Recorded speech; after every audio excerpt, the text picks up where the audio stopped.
legal question that for our lawyer friends, make sure I ask that. But the hardest question I ever ask anybody is first name, last name, how you spell it, and your official title, and what company you represent. And then before we start, just one question real quick. Do we have the opportunity to see it before it gets finalized, or how does that work? That's it was between the news director and management. I'm just the guy that Sure. asked the questions. So on Understood. final editorial content, that's above my pay grade. Mine too, probably. So my name is Roshan Pujari. That's Roshan Pujari, Pujari. And I'm the founder and chief executive officer of Stardust Power. All right, for Stardust Power, just a sort of a quick summary of what you guys are doing. Uh, why are you looking at Oklahoma? Sort of just give us the why of Stardust Power in Oklahoma. Sure. As many of you may know, we are in an energy crisis, especially in terms of critical minerals production.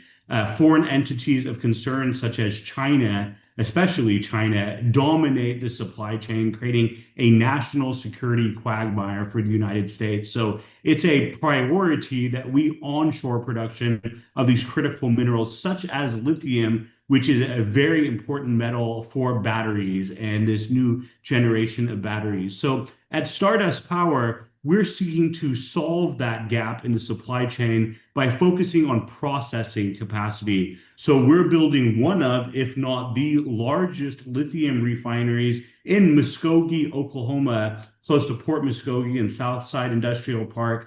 And we're building a nameplate capacity for 50,000 tons per annum of battery grade lithium carbonate, starting with the phase one that'll produce 25,000 ton per annum train.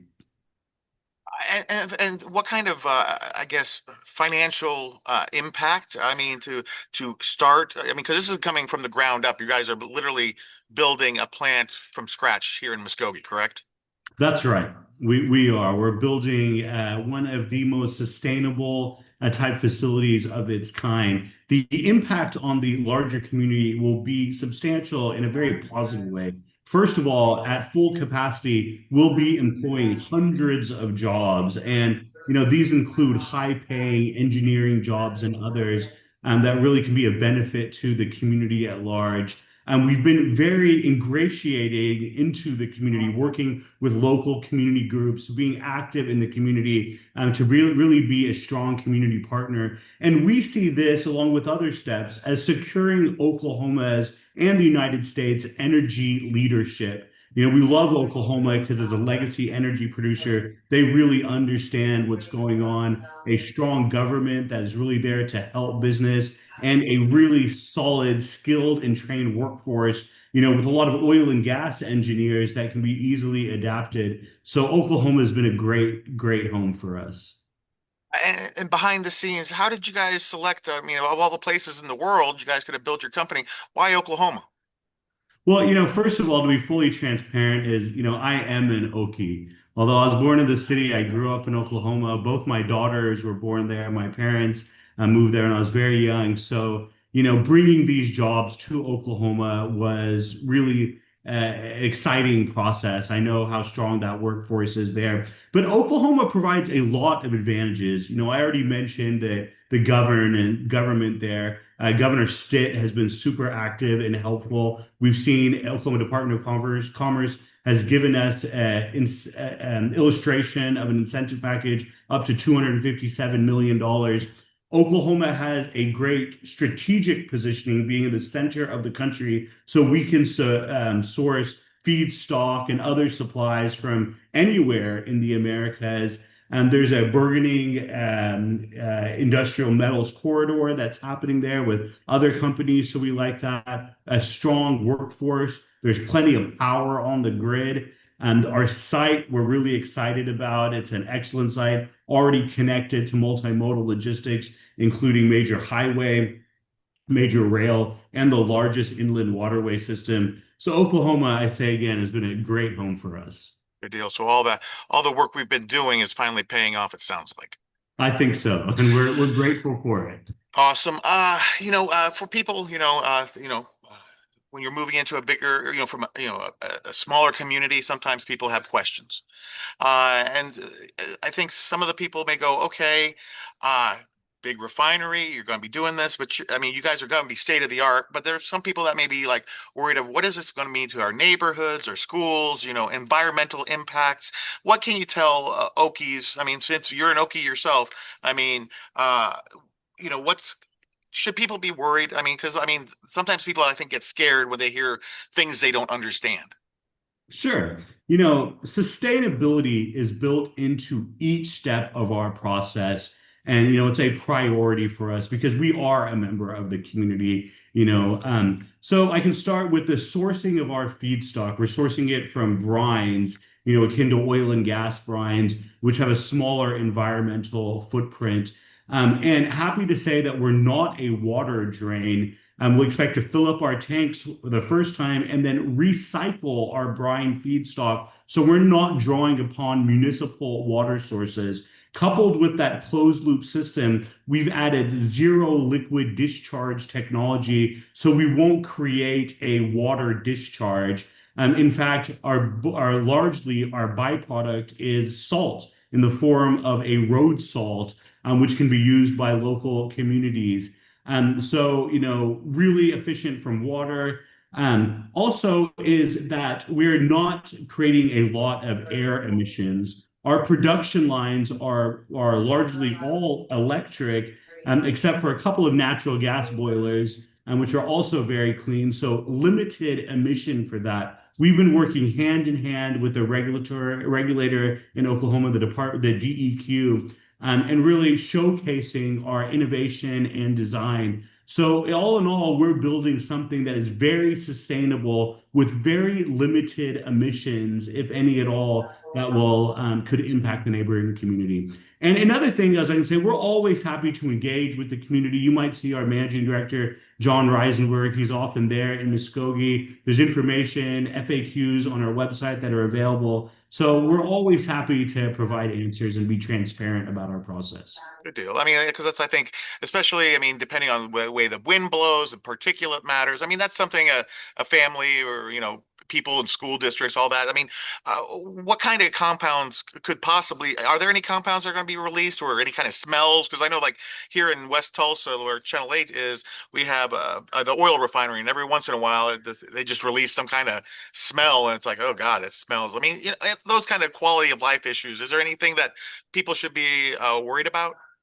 Well, happy to say there is not a kiln. A kiln will not be at our site. So for those type of noxious discharge, we do not anticipate them. Using a brine source instead of a hard rock where you have a lot of exothermic reaction that could produce byproducts is not part of our flow sheet. So by sourcing through brine, by using really efficient filtering, we really limit any emissions at all. So it's something that really shouldn't impact our neighboring community. And also, given that our production lines are largely designed as electric, that even cuts down on noise pollution as well. Good deal. I know that we're talking about data centers, and a lot of people come up with the word, oh, it's going to be using up a lot of water. But I mean, water is going to be basically you're going to fill up your tanks once, and then that's it. So there's not going to be much of a water issue, is there?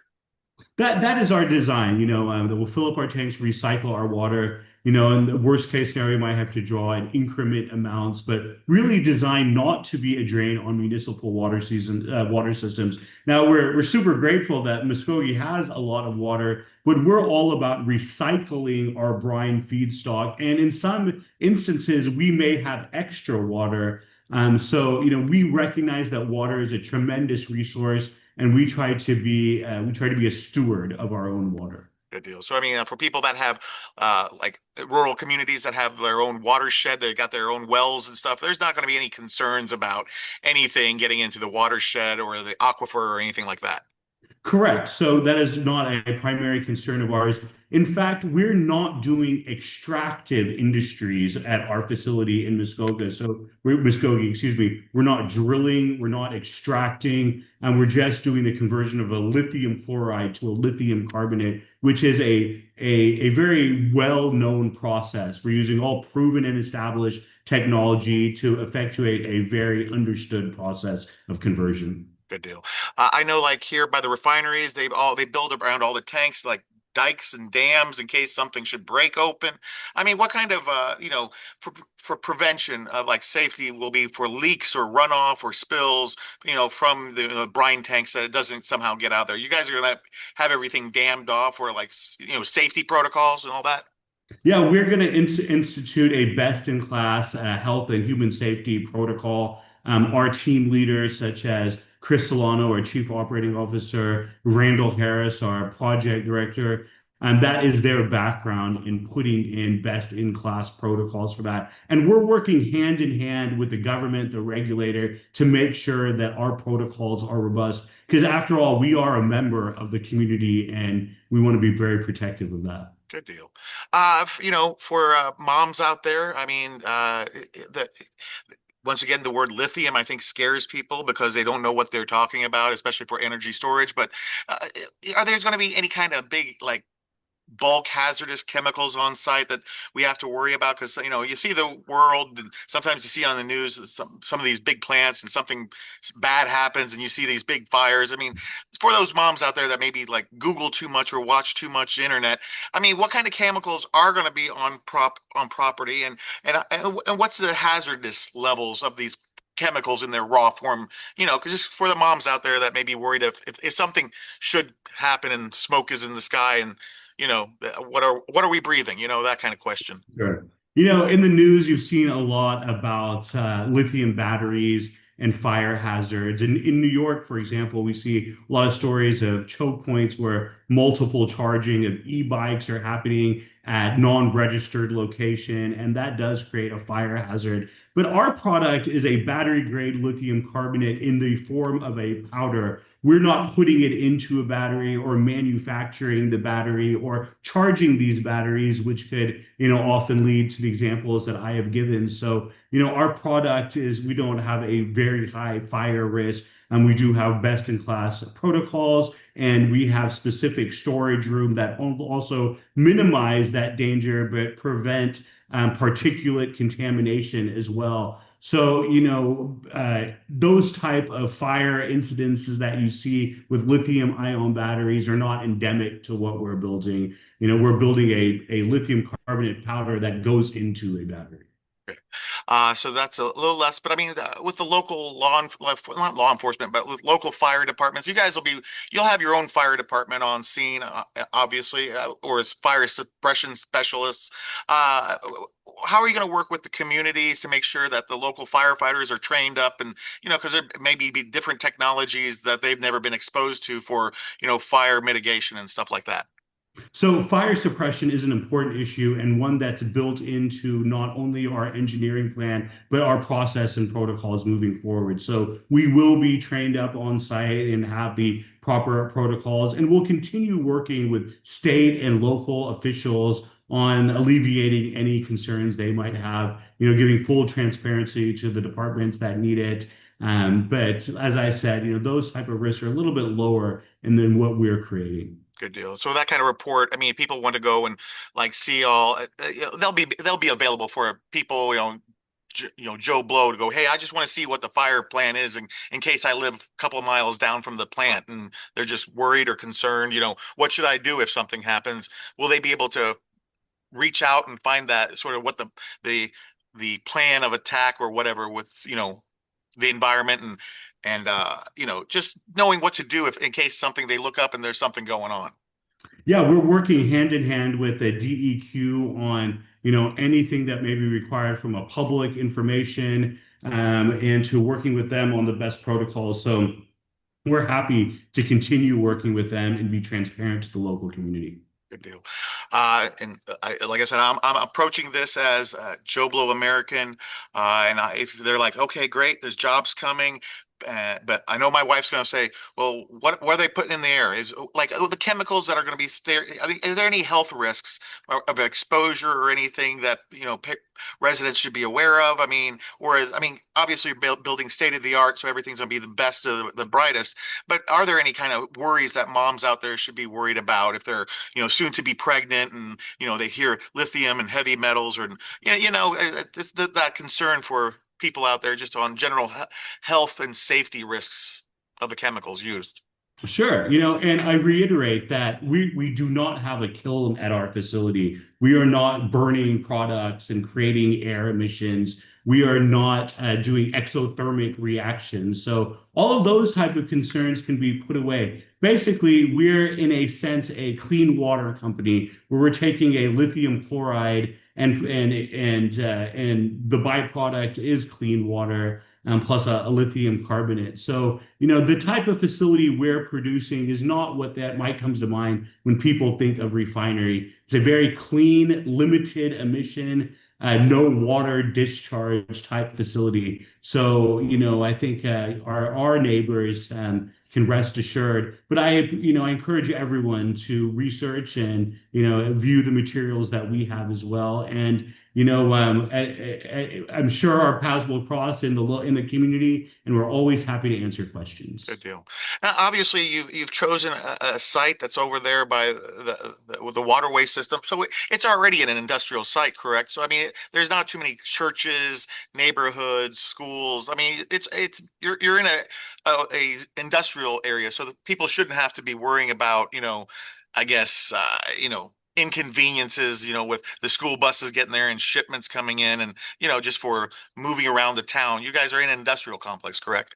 Correct. We are an industrial complex. We're already zoned industrial. The field that we'll be building has already been used for commercial purposes. We've done extensive due diligence from environmental, from cultural, from historic, including our engineering that, really says it's a great place to build those. Our neighbors have shown nothing but incredible support for what we're building there. And there is a church there, but they've been a great partner. We have a great relationship, and they've been very welcoming in putting this critical piece of national infrastructure in Oklahoma. Oh, awesome, awesome. Also, I know that talking to our tribal friends and the nations, are there going to be any programs for working with the tribes and getting employment for indigenous people? We're in pretty close communication with our tribal neighbors and partners, and we welcome employment opportunities as well as other economic opportunities that may arise from that. So we're always happy to work with our partners. Excellent, excellent. And then for the workers, I mean, it's going to be a brand new facility. That means there'll be brand new technology. What kind of, the health and safety for the employees? I mean, with a new facility, I mean, there has to be the best of the best in the kind of uh, medical or employee safety programs. I mean, what are some of the plans for the workers that if they come work for you guys? Yeah, so first of all, it is not a brand new technology. To limit technology risk, we're using all proven and established technology. We can resize some circuits, but we're not creating anything new and novel. So that in itself provides a lot of safety protocol for our employees. And as mentioned earlier, creating a robust protocol for worker safety, health and human safety is part of our process. And well prior to opening our doors, our people will be highly trained. And there's a good workforce to draw upon with oil and gas engineers who understand to work in that conversion environment and are understood to those type of protocols. So that's really a priority decision calculus for us. Good deal. And for like in case, because you guys are going to be moving big, heavy things. I mean, if there's an accident that happens on site, will you have an on-site medical facility for the employees, or are you guys going to be utilizing the local health system? I mean, just talk about, in case something should happen, will you guys have a in-house emergency thing to take care of employees or anything, since it's a large industrial complex? Yeah, I'm sure we'll be able to provide that care. I don't think we'll have an OR on site, so we'll definitely be working with the best in class of medical facilities we have. And if there are issues, we'll be able to provide that care, but it's always about getting them to the best and the brightest, whether that's in the outside hospital system. So, that is part of our protocol that's built into our system to have robust health and human safety. Good deal. And if the community has questions or concerns, are you guys going to have meetings out there? I mean, what's the partnership with you guys? And, because I think people like as this gets built and as you announce yourself to the community, are you guys going to have meet and greets and like, things to just, I guess, build bridges with the community? We're always in the community. We come to the town halls. We do open town halls. We sponsor the fair and sit there and we'll happily answer questions. And the feedback that we've gotten has been largely been supportive, thanking us for bringing these jobs there. So I think as the community gets to know us better and better, they understand what we're doing. So we continually are involved. As I mentioned, our managing director, John, is in Muskogee almost weekly and easy to get a hold of. So if anyone does have questions, we'd be happy to answer them. Good deal. And how has things been going with the state and like the federal government? I mean, since you're going to be dealing with all kinds of stuff, are there any kind of federal permits or state permits that you got to make agreements with the, powers that be to make this thing come off the ground? We are fully permitted to start major construction, and we're working with the DEQ on our minor source air permit, which has been administratively approved. So we're ready to start building this thing, and we'll be ready to operate it. So the Governor Stitt has been super helpful, and I thank him for his leadership. But all the way down to state, regional, and local officials, the mayor there in Muskogee has been extra kind and helping us and get what we need. So really strong partnership with Oklahoma and the community. Good deal. Did you guys have any independent reviews done on your plans or anything like that? Like you brought in consultants to make sure that somebody, with a different set of eyes took a look at the planning and the structuring of this adventure?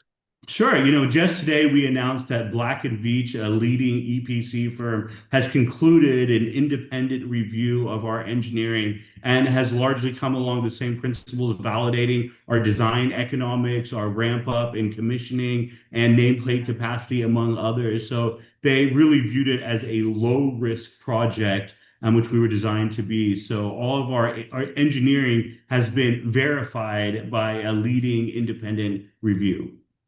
All right. Then the economic benefits and everything. I mean, obviously, you don't build this whole thing without having a goal of making a profit. But it's also for just taking all the pieces, whether it's for financial gain, whether for environmental and health benefits or drawbacks.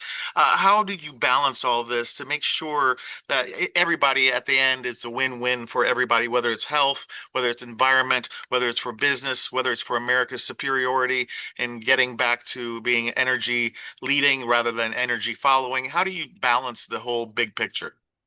Well, I think, what can be done should be done right. There's obviously tremendous financial gains to be made in the sector, and our stakeholders are excited about that. But it's about being a strong member of the community and building a business that can survive in many market conditions. And the best way to have that to happen is be ingrained in your community. So we see ourselves as a true partner. So from an environmental perspective, from an HR perspective, as a government oversight regulatory perspective, us in Oklahoma know what it takes to be an energy leader and how to sustain that. And we're really excited to work with Oklahoma on this new chapter of American energy dominance. Good deal.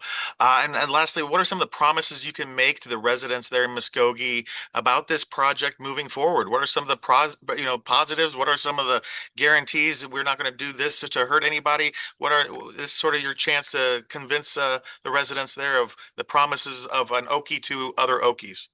Yeah, well, I'm happy to reiterate what the points that we make is that sustainability is built into each part of our process. So we're designed to have the most minimal impact and that we are a member of the community and will continue to be so. We think one of the best things we can do is work with community partners, keeping that capital from construction, from supplier, from human resource as well, and employ those hundreds of workers. So, I just really want to thank the community in Muskogee, the larger Northeastern community, and all through the state for the incredible support that we've been showed And, we'll keep working to make sure that we do it the right way. Good deal. And I mean, I know that the Abu Dhabi aluminum plant is going in. You guys are coming here. Is there a new kind of buzz in just the the stewards of industry to come to Oklahoma? I mean, is this now Oklahoma's time to shine? Did all the right economic pieces and infrastructure all come together to make Oklahoma sort of people starting to eyeball us for all the, you know, whether it's workforce, whether it's intermodal, whether it's, transportation, whether it's, centrally located, whether it's business, financially uh, uh, advantageous to come to the state. What has happened just recently to get some of these bigger announcements that are coming to Oklahoma, and what's I guess, the catalyst for it? Well, I think a lot of people are seeing what we've always known, that Oklahoma is a great place to do business for many of the things that you mentioned, the multimodal logistics as well as the geography. But I think what really makes Oklahoma head and shoulders above, better than a lot of places, is its people. The people that are running the state, the workforce that is trained there, the community itself. And what really makes Oklahoma super special is the people among all these other infrastructure advantages that we have. So Oklahoma is a great state to do business, and we're really happy to call it home. Good deal. And if there's anybody out there, that may be scratching their heads going, hey, we're still talking about lithium, we're talking about chemicals. If there's any concerns, I mean, they can reach out to you guys via social, like whether they're a resident or somebody that has questions. I mean, do you have like an open line or somebody that they can just ask you guys personally, maybe some of the concerns that maybe we're not even thinking of, and they just want to ask you somebody a question? Yeah, there's a contact us page on our website. We're on LinkedIn. I believe we're on some other social media as well. So, just ring out and be patient a little bit. Sometimes it takes a minute to get back to you, but we endeavor to answer everyone. Awesome. Is there anything that I haven't asked that you want to get out there? This is sort of open microphone for you to state your case.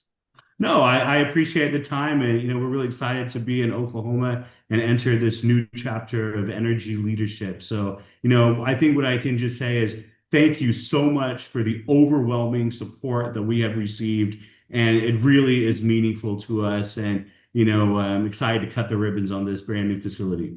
When do you think project go date, everything battery stuff coming off the production line? When is the shipments going out and money coming in? When is that day projected? We don't, as a public company, we don't provide forward guidance, but we can typically say it takes a couple of years to build them from the start of major construction. So in a couple of years, we'll be talking to you again. That sounds great. Awesome. Thank you for your time, sir. I appreciate my rambling questions. I hope you understand. I just had to ask a whole bunch of different questions from a whole bunch of different bosses. So, No worries there. And while we're recording, really great to be with you on KTUL Channel 8. Thank you for the time today. all right. Thank you, sir. Have a great one. Bye You bye. too. Bye bye.